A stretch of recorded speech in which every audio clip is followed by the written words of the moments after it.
欢迎来到频道 Daily Star News， 订阅频道，不要错过当天最热门的新闻。我们今天的时事通讯涵盖以下内容：袁冰言，税收问题被揭发，新剧换了，依旧不被禁。继邓伦之后，其他所有超级巨星都因税收问题而被罚款，而她就是2020年凭借热播礼服剧《陆丽》一举成名的女演员袁冰言。她的味觉主演剧都没有及时上映，她最简单的代言厂商也被终止了，她的新剧《狡猾的怪物》的红色女王也被替换了，但她的关闭并没有合法的说法。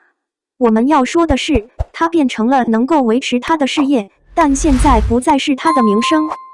有一企业因税收问题与艺人接洽，尤其是范冰冰被罚9亿日元后，基本上艺人可以在税收因素上多付利息，默默地偿还以前的任何费用，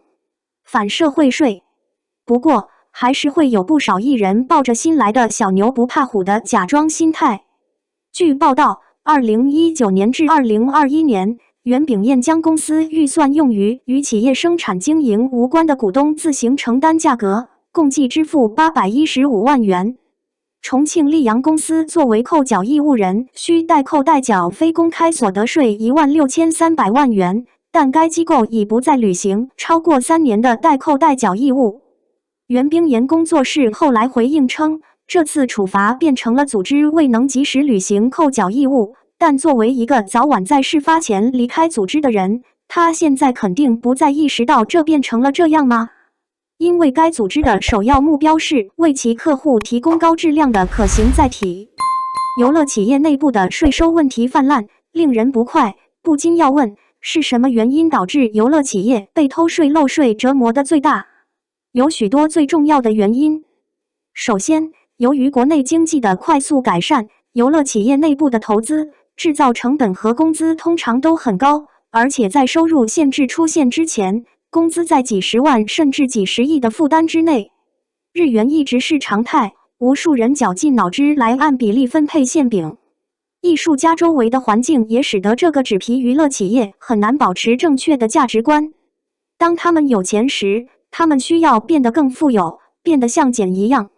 第二，艺术家的画作岌岌可危，如果发生干旱或不成名就无事可做，不成名就更难谋生。这也是艺人不愿主动交税退税的另一个原因。